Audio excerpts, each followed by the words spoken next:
देवर्षि नारद की विशेषताओं से होता है।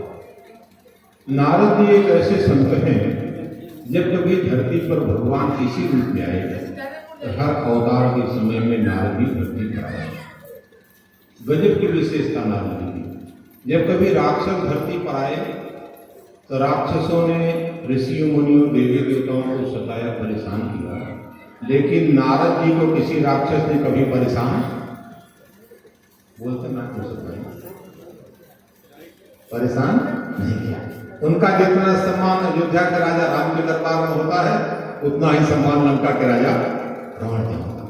कंस ने से पूछता है नारद जी, देवकी की किस बच्चे को मारूं और किसको छोड़ दूं? और बड़े होने पर भगवान के नारद जी परामर्श करते हैं कि नारद कंस का वध किस प्रकार से करें। संत कौन होता साहब? संत वही होता है जो सबका अपना हो। शास्त्र कहते हैं, संत हृदय नवनीत समाना,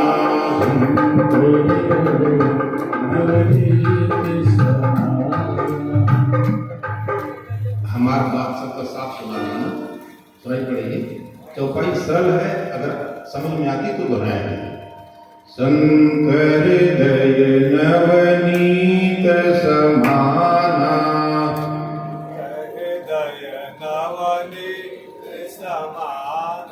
कहा कभी न पर कहीं न जाना,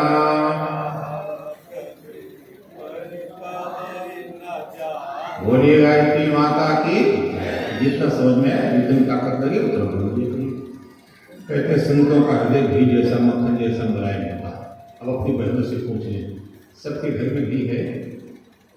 ये भगवान क्यों कोई सब ये भैया डुमिया सोचो बिहान आस्था कह दिया है तो पंडित जी का है बिहान हवन में लेते हैं, मांगेंगे नहीं पंडित जी, इसको जान लीजिए, अब डरिए नहीं। सबके घर में घी है, आपके घर में घी है, यहाँ लकड़ी आई है हवन करने के लिए। पूरी लकड़ी हम यहाँ मैदान में जलवा दें तो आपके घर में रखा घी पिघल जाएगा क्या? घी तो तब पिघलता है जब उसको आग के ऊपर ले जाके रखते हैं। लेकिन संत कौन होता है? दुनिया के किसी कोने में कहीं किसी को पीड़ा हो और जहां भी बैठा हो, जिसका हृदय तड़प उठे, उसी को संत कहते हैं। निज परिताप द्रवय नवनीता,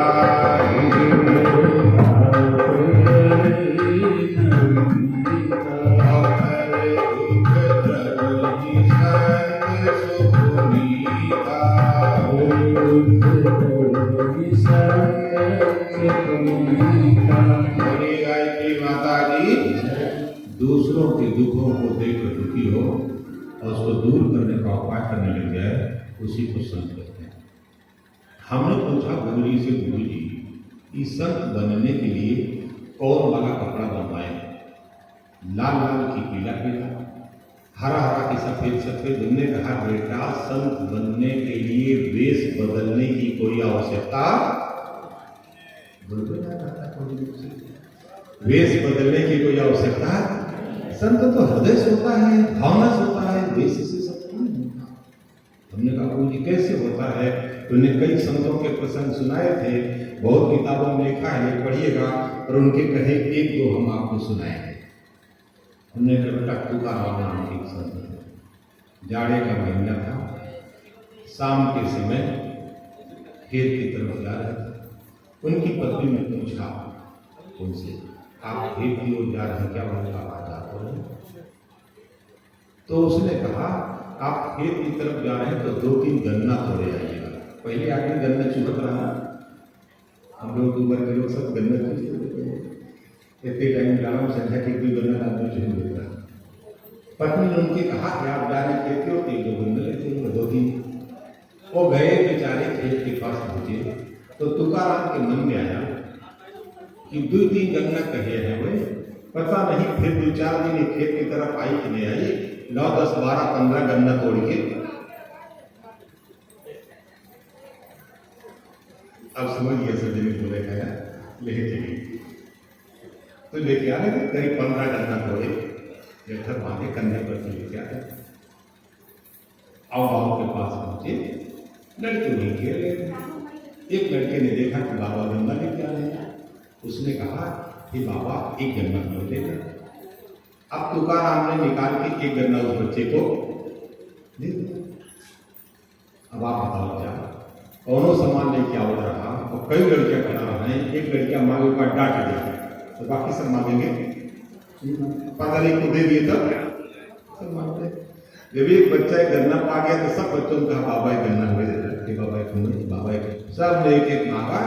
और महाराज जी गजब के भले आदमी थे, उन्हें निकाल के एक एक गन्ना सब बच्चों को बांट दिया। एक बचा उनके पास, पहुंचे घर, उनकी पत्नी ने जब एक गन्ना देखा, क्योंकि 2-3 कही थी वो, जब एक गन्ना देखा तो उसने कहा बहुत उनसे कहे 2-3 गन्ना ले आया तो एक कहा गया।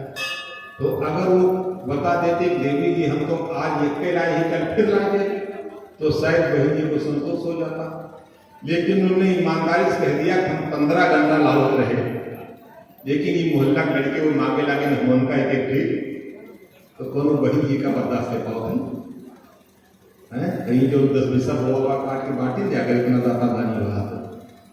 इतने जोर गुस्सा आई उनकी पत्नी को, और कुछ पाई ना, पति के हाथ से छीनी, गुस्सा उनकी पीठी पर लगाई ये गन्ना, और इतना गुस्सा मारी गन्ना टूट के 2 टुकड़ा हो गया।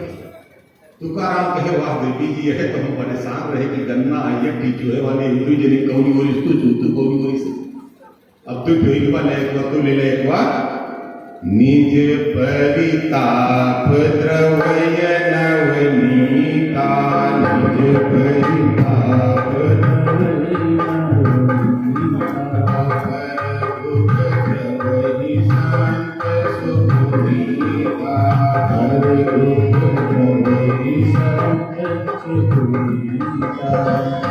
सदगुरुदेव भगवान की। गुरु जी एक सदवा कहते हैं, लगाए तो अच्छा, इम्तिहान कही जाइए घर में लगाइए। प्रसन्न रहने के 2 ही उपाय हैं, आवश्यकताएं कम करें और परिस्थितियों से तालमेल। बहनों भाइयों जान लीजिए, दुनिया में अपने मन का सब कुछ मिलने वाला, अपने मन का सब कुछ मिलने वाला, बताओ मन कहीं बताओ, अपने मन की पत्नी मिलेगी क्या? अपने मन का पति मिलेगा? आपकी मन की बहू आएगी? रूप रंग भले देख लिया पर गुण सहो। आप विश्वास करिए, अगर आपको खुश रहना है, एक ही उपाय है कि हमारी पत्नी सच्चे किसी की पत्नी, कहा भाई सच्चे, हमारी पत्नी सच्चे किसी की पत्नी, हमारे पति सच्चा किसी का पति, और हमारी बहू सच्ची किसी की बहू। एक ना कहते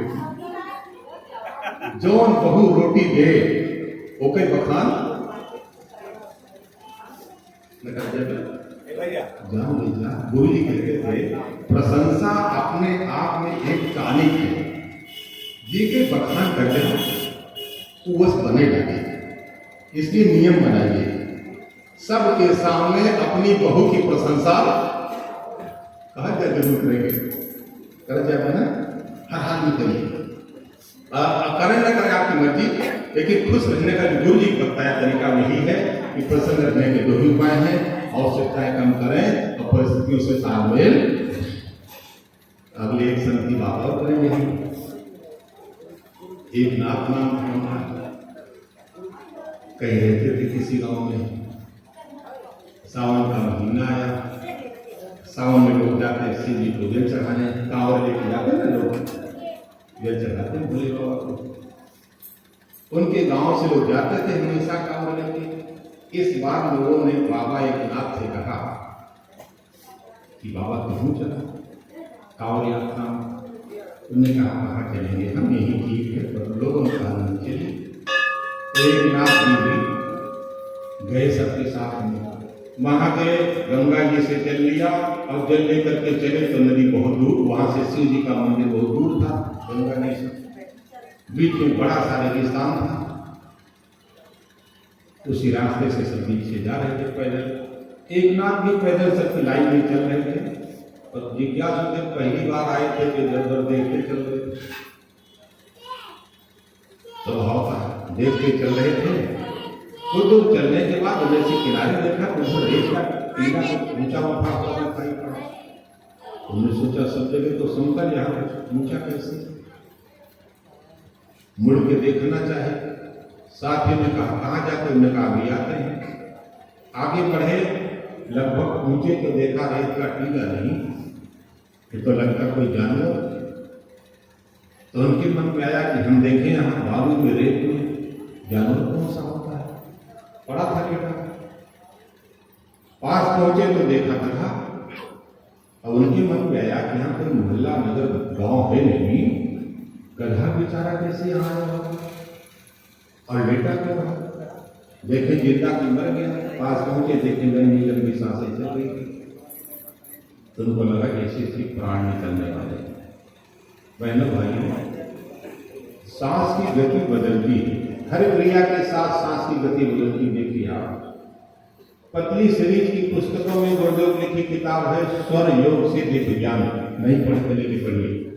गायत्री महाविज्ञान के विज्ञान में कोष की साधना में इस विषय पर अच्छे से चर्चा है और प्रसुप्त से जागृत की ओर नाम से भाग में है। इसमें स्वर साधना, स्वर संयम के नाम से अध्याय लेके पढ़िए। सांसों की गति बदलती है आपके हर क्रिया प्रतिक्रिया के साथ। जैसे सामान्य रूप से आप बैठे हैं, सामान्य है, सांस नॉर्मल चल रही है, और जैसे गुस्सा आएगा भैया तो सांस बदल जाती, नहीं बदल जाती। बहनें हमारी बर्तन धुलती हो सामान्य रूप से तो बर्तन धुलने की आवाज, और गुस्से में जो धुल रही हो तो आवाज। बताओ क्या ना बदल? क्रोध में अपने आप नॉर्मली चल रहे हैं तो आपकी चाल, और क्रोध में चल रहे हैं तो चाल बदलती नहीं बदलती। आवाज करिए, नहीं आवाज किया तो आवाज करिए आप। इसलिए आज करने बता रहे हैं कि सांस की विकारों के आने के साथ काम, क्रोध, लोभ, मोह, अहंकार जब भी आएगा सांस की गति बदलेगी। कभी ध्यान नहीं दिया, ध्यान नहीं दिया तो कंट्रोल नहीं कर सकते आप बाइक चला रहे हैं, आराम से मस्ती से बाइक चला रहे हैं, और आप जा रहे थे, बीच में फोन आ गया, आपने मोबाइल निकाला, बात भी कर लिया, जेब में रखे, खूब आराम से चल रहे थे, लेकिन अचानक आपको भूल दिखाई पड़ा कि कुत्ता सड़क पार करने वाला है, तो आदमी एक्सीलेटर डाउन कर देता है, ब्रेक लगा देता है, क्लच ले लेता है, सावधान हो जाता है। ड्राइवर कुशलता से गाड़ी चला रहा है, खतरा भागते ही सावधान हो जाता साधक। अगर सजग रहेगा अपनी सांसों के प्रति तो विकारों के आते ही सावधान हो जाएगा। क्या करना होगा? यही एक्सीलेटर डाउन है, यही क्लच है। जैसे अपनी सांसों पे ध्यान दे देंगे आपका विकार वही रुक जाएगा, आपका आपके अंदर के आपका अहंकार में थम जाएगा। आप समझिए, ये एक विस्तार करिएगा, कथा के विस्तार से चर्चा नहीं कर पाएंगे। जिनको इंटरेस्ट होगा तो फिर हम तो यहाँ है 5 दिन तक आप चर्चा करेंगे, जिस पर बताएंगे भी। और ये 2-3 किताबों का नाम लिया है, प्रसुप्त से जागृत की ओर नाम का वन में है, गायत्री महाविज्ञान है, पतली सीरीज की 10 रुपए की किताब होगी, स्वर से विज्ञान। इनमें किसी में भी आप पढ़ेंगे तो स्वर की साधना का चर्चा बहुत विस्तार से की है। जब कुछ भी होना होता है तो सांस की गति बदलती है। गधे की चलने वाली सांस की गति को देख के जान लिया। बड़े वाले भाई बहन लोग जानते होंगे, अगर लैंप भपके डाक एक मतलब गधे की बुझे, बताओ जब दीपक भपकने लगा, गधे की सांस की गति को देख के एक नाथ की समझ में आ गया, लगता है इसके प्राण निकलने वाले हैं, क्या करें? काहे लग रहा होगा? उनके मन में आया कि बेचारे के पास बुद्धि नहीं होती, हो सकता है कहीं निकला हो गांव से, शहर से, और पानी के लिए दौड़ा हो इधर उधर, पानी न मिला हो, कौन जाने ये जल के लिए तड़प के गिर गया हो। तो उनके मन में आए कि जौन पनिया हम ई शंकर जी का ले काहे नहीं जला गधवा का, ये सोच के भैया अपने घड़े को जमीन पर रखने लगे। छोटा सा रहता है, दूर से साथी आवाज, एक नाथ अपने जल को जमीन पर रख दोगे तो तुम्हारे जल को शंकर जी स्वीकार। हमने कहा शंकर जी के बाद में देखने के भैया पहले गधे के प्राण निकल रहे हैं, इसको देखें। उनने घड़े को जमीन पर रखा, गधे का मुंह पकड़ा, धीरे से उठाया एक हाथ से, और एक हाथ से जल उठाए और गधे के मुंह में पूरा का पूरा पानी पिला गया। अब पिलाने के बाद संभाल के घड़ा रख दिया, संभाल के गधे का मुंह नीचे रखे, अपने हाथ जोड़े, आंख बंद की और उन्होंने कहा, हे प्रभु, आप जो भी हो, इतने पानी में आपकी प्यास नहीं बुझी होगी, लेकिन थोड़ी देर अपने प्राणों को रोक करके रखिएगा। हम जा रहे हैं, जहां कहीं से नदी, तालाब, नल, कुआं कुछ मिलेगा, हम आपके लिए और पानी लेकर के आएंगे। और ये कहने के बाद भैया जब एकनाथ ने आंखें खोली तो पानी पीने वाला कोई गधा नहीं, और भगवान शंकर भगवान बेटे थे। बोलिए शंकर भगवान की जय। जय हो रे, जय हो रे, जय हो रे, तेरी जय हो रे, जय हो रे, जय हो रे, जय हो रे, तेरी जय हो रे। जोरापति जोरापति जोरापति भोलेनाथ, आपकी जय हो। जोरापति भोलेनाथ, आपकी जय हो रे। बड़े लोग ताली बजाइए तो जो अच्छा लगेगा। जय हो रे, जय हो रे, जय हो रे, तेरी जय हो रे, जय हो रे, जय हो रे, जय हो रे, तेरी जय हो रे। कर गया दयालु नाथ, आपकी जय हो। कर गया दयालु नाथ, आपकी जय हो। जोरापति भोलेनाथ, आपकी जय हो। जोरापति भोलेनाथ, आपकी जय हो रे।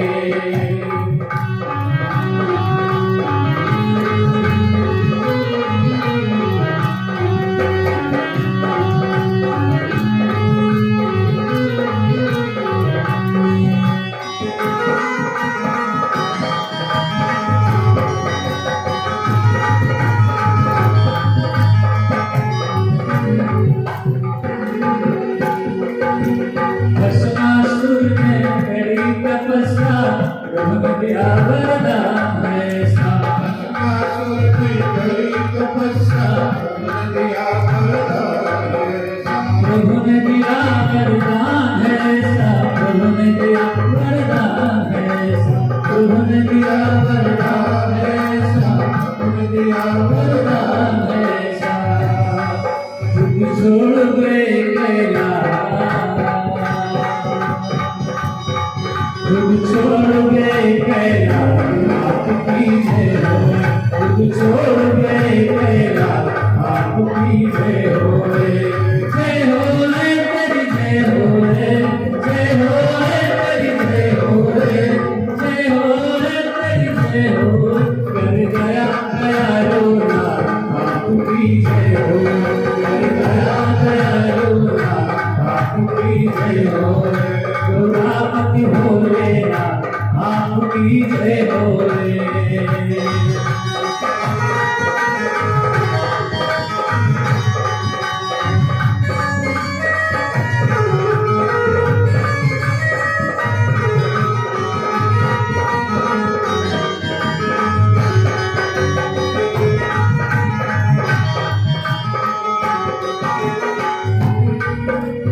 जो भी शरण भोले की आता, मनवांछित फल उनसे पाता। जो भी शरण भोले की आता, मनवांछित फल उनसे पाता। मनवांछित फल उनसे पाता, जो भी शरण भोले की आता।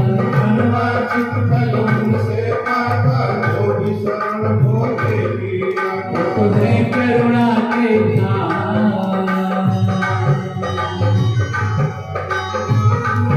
तुम्हें करुणा के धाम, आपकी जय हो। तुम्हें करुणा के धाम, आपकी जय हो। जोरापति भोलेनाथ, आपकी जय हो। जोरापति भोलेनाथ, आपकी जय हो रे। जय हो रे, तेरी जय हो रे, जय हो रे, तेरी जय हो रे, जय हो रे, तेरी जय हो रे, जय हो रे, तेरी जय हो रे। कर गया दयालु नाथ, आपकी जय हो। कर गया दयालु नाथ, आपकी जय हो। जोरापति भोलेनाथ, आपकी जय हो। जोरापति भोलेनाथ, आपकी जय गौरापति भोलेनाथ आपकी जय हो रे। बोले शंकर भगवान की। ऐसे ही संत हैं देवर्षि नारद जी। नारद जी के बारे में ऐसा कहा जाता है कि नारद जी दुनिया का समाचार लेने के लिए हमेशा चलते भी रहते हैं, आते रहते हैं सब जगह, और सब जगह का समाचार उनको मिलता रहता, प्राप्त होता रहता। इस युग में नारद जी ने सुना कि धरती के लोगों ने बहुत बड़े बड़े वैज्ञानिक आविष्कार कर लिए। पहले के जमाने में आदमी को कहीं जाना होता था 1500 किलोमीटर दूर, तो आदमी महीनों का खाने पीने का सामान लेके तब चलता था, यात्रा शुरू करता था। पर नारद जी ने सुना कि आज के जमाने में आज का आदमी अगर शाम को अमेठी में रेलगाड़ी पे बैठता है तो सवेरे दिल्ली बताया पहुंच जाएगा। बड़े खुश हुए नारद जी, क्या बढ़िया वैज्ञानिक विकास कर लिया धरती के लोगों ने। उन्होंने सुना पहले जमाने में कहीं का हाल चाल लेना होता था तो पत्र लिखा जाता था, पत्र जाता था आता था, महीनों लग जाते थे समाचार मिलने में। पर नारद जी सोचे में सब झंझट नहीं भैया, धरती के लोगों ने छोटी छोटी मशीन बना दिया है, लोग अपने अपने जेब में अपने पर्स में रखे हैं, जब मन करता बटन दबाते हैं, कितना भी दूर बैठा ना बात हो लेकिन 1-2 मिनट में हाल चाल मिल जाती है। बड़े खुश हुए नारद जी, क्या बढ़िया वैज्ञानिक विकास कर लिया धरती के लोगों ने। पहले जमाने में जाड़े का महीना आता था, ये वाला महीना ही आया है, लकड़ी जला के लोग तापते थे, अगल बगल के 2-4 घर के लोग इकट्ठा होकर के तब तापते थे। पर नारद जी ने सुना भैया ये सब झंझट खत्म हो गई, धरती के लोगों ने एक मशीन बनाई, अपने अपने कमरे में रखे हैं, बिजली की बटन दबाए, थोड़ी देर में पूरा कमरा गर्म हो, क्योंकि दुआरे तपता उपता तापे। बताओ क्या जाता का। पहले के जमाने में गर्मी महीना आता था, बहनें हमारी 3 महीना बहनें भी नहीं रही थी। बच्चा सो रहा है, माँ हाथ से पंखा हाथ नहीं, और जब माँ को नींद आती तो ऐसे बच्चा जग जाता। लेकिन नारद जी ने सुना वो सब झंझटें खत्म हो गई। अब तो धरती के लोगों ने ऐसी ऐसी मशीन बना दिया भैया कि अपने छत पे लटका दिए हैं, बटन दबाए, पूरे कमरे में हवा लगती है, हाथ से पंखा चलाने की कोई जरूरत।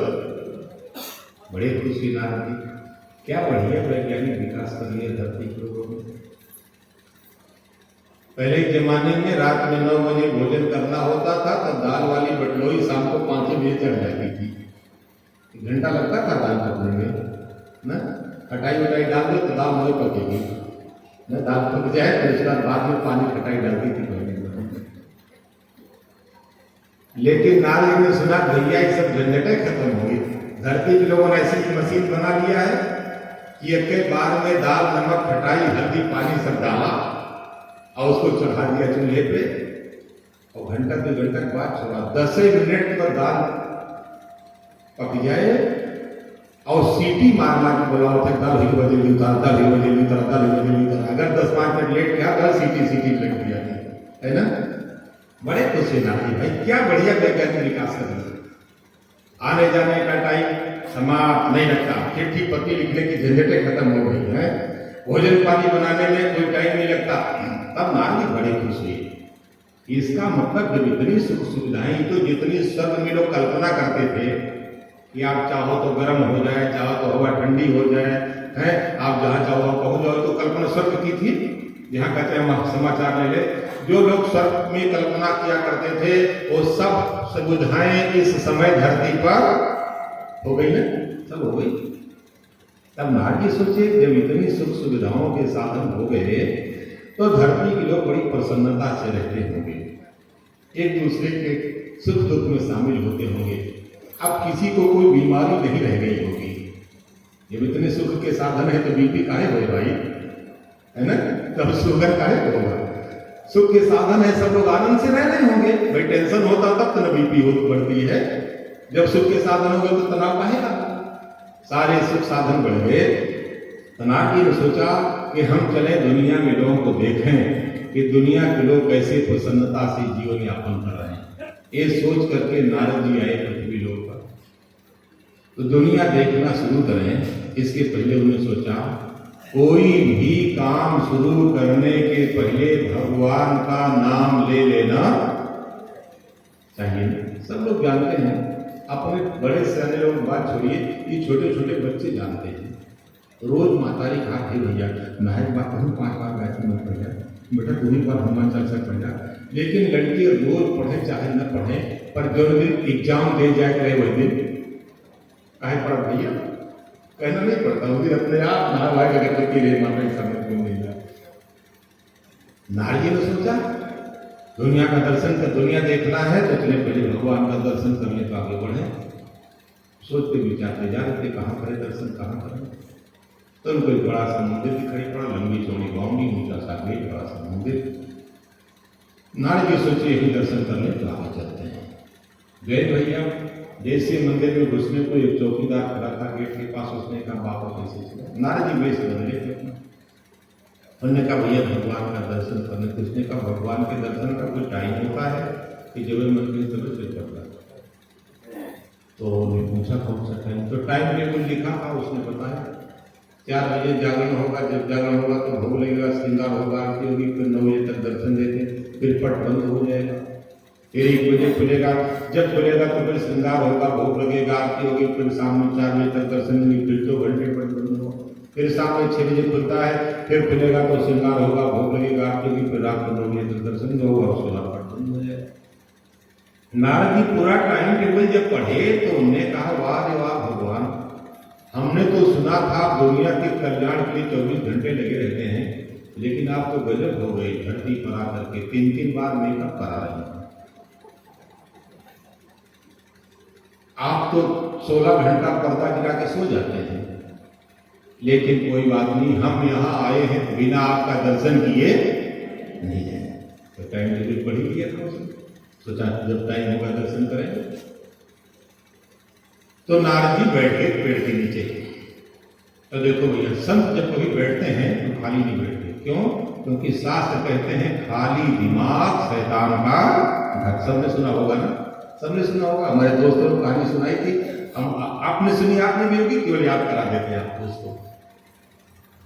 भाई दोस्तों सुनाया था बचपना में, हमने कहा भैया एक आदमी बड़ा बहादुर था, गया किसी जंगल में, जंगल उसको एक शैतान मिला, तो शैतान की चुटकी काट के लेकर चला आया। तो शैतान उसके पीछे पीछे आया, उससे कहा बताओ तुम्हारा क्या काम करे। तो जो काम था उसको उसके दरवाजे पर गेहूं की सिंचाई करनी है कि गन्ने कटाई करनी है, जो काम था बताया, गाय खिलाओ, भैंस खिलाओ, दरवाजे घर रखो। शैतान जल्दी काम करके आ जाता, फिर और काम बताओ, और काम बताता, फिर करके आ जाता, फिर और काम बताओ, और बताता, फिर करके आ जाता, काम खत्म हो गया। उस आदमी से शैतान ने कहा काम बताओ, उसने कहा काम नहीं, थोड़ा आराम करो। शैतान ने कहा नहीं, या तो हमको काम दो और नहीं तो तुमको, हमको और काम दो नहीं तो तुमको। तो आप बड़ा परेशान हुआ आदमी है, क्या करें?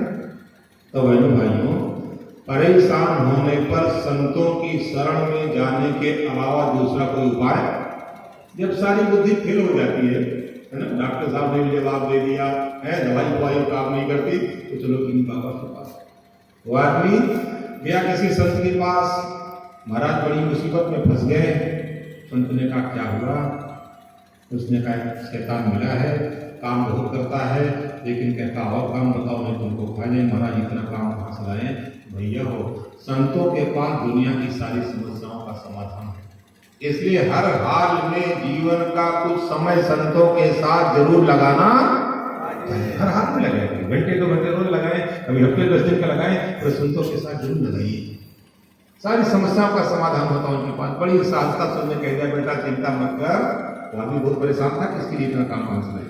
उन्हें कहा बेटा चला जा, अपने दरवाजे पर एक लंबा सा बांस गाड़ दे और शैतान से कहते जब काम रहेगा तो काम करना, तो काम नहीं रहेगा किसी बांस पे है बता दिए चढ़ना। बस आया उसने बांस गाड़ा, शैतान से कहते बेटा काम बताएंगे तो काम करना, कहते हैं तुम्हारे लिए काम है इस पे करना। तो उसकी समस्या है।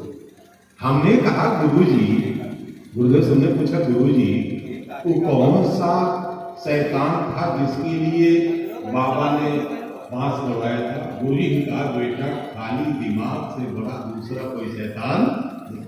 हमने कहा गुरु जी उसके लिए तो बाबा ने बांस गड़वा दिया था और हम लोग अपने खाली दिमाग के लिए क्या करें? तुमने कहा बेटा तुम भी अपनी खोपड़ी में गायत्री मंत्र का छोटा सा डंडा गाड़ दो और इसे कह दो कि जब कोई काम न रहे तो गायत्री मंत्र का जप करना। खाली बैठे जब बदला गया। आप हिंदू के बेटे मंदिर में आए हैं, अगर आप ध्यान नहीं लगाएंगे, आप जप नहीं करेंगे, आप चालीसा नहीं करेंगे तो फिर क्या करेंगे? बातचीत करेंगे। मन को जब भी खाली रखेंगे क्योंकि उसको काम चाहिए तो बात करेगा। इसलिए जब भी खाली हो आपका मन मस्तिष्क तो आप जब करना शुरू कर देंगे। यहाँ बैठकर कथा में आपको कथा नहीं अच्छी लग रही है, मन नहीं लग रहा है तो आप मत सुनिए, आप बैठ के जब करने लगे। आप यहाँ बैठे हैं, घरे बताएं क्या ही ना घंटा जाती है, आपको यहाँ कथा नहीं अच्छी लगी, भजन नहीं अच्छा लगता तो आप बैठिए, अपने स्थान बैठे रहिए। लोगों को लागे कि चला बैठा है आप करते रहिए। और जब नहीं करेंगे तो क्या करेंगे? बगल वाले से बात करने लगेंगे। हमने कहा गुरु जी क्या करें?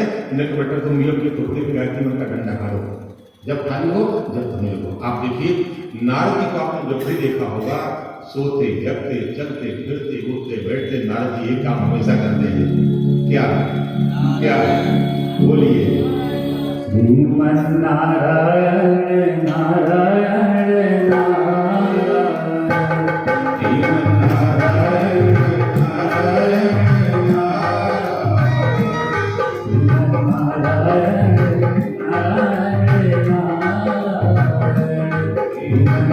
नारायण नारायण नारायण श्रीमन नारायण नारायण नारायण श्रीमन नारायण नारायण नारायण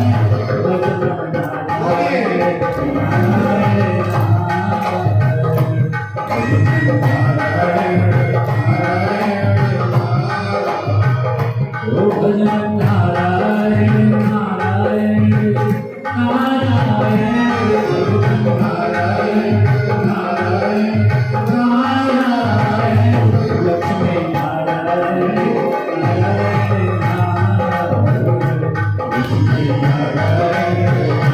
नारायण लक्ष्मी नारायण नारायण लक्ष्मी नारायण नारायण नारायण लक्ष्मी नारायण नारायण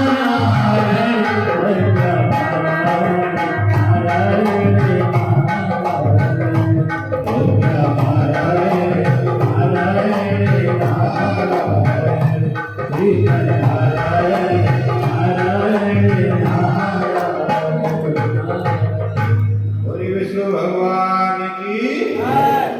नारद जी भजन करने बैठे और भजन में लीन हो गए। बहनों भाइयों, जब पूजा पाठ करने बैठे हैं तो मैं और मेरा भगवान दूसरा दूसरा दूसरा को लेगा तो भक्ति नहीं होगी।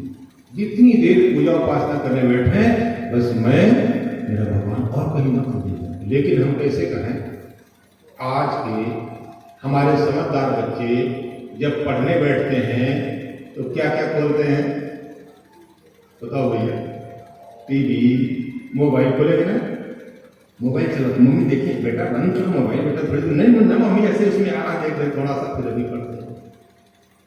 तो भैया हमारा न पढ़ाई में होता है न वो भी होता है। दोनों हो एक संग हुआ लो सब ठठाई खिलाओ। मना नहीं करते अपने बच्चे को। आप मनोरंजन करिए, टीवी भी देखिए, थोड़ा मोबाइल भी चलाइए, लेकिन जितनी देर पढ़ाई करने बैठिए तो टीवी मोबाइल बंद करिए, तभी बोलने की बात है। बुरा नहीं मानिएगा। कई हमारी समझदार बहनें हैं, नहाए धोने के बाद कुकर चढ़ाए नहीं, दाल वाला एक चूल्हा पर और चावल वाला एक।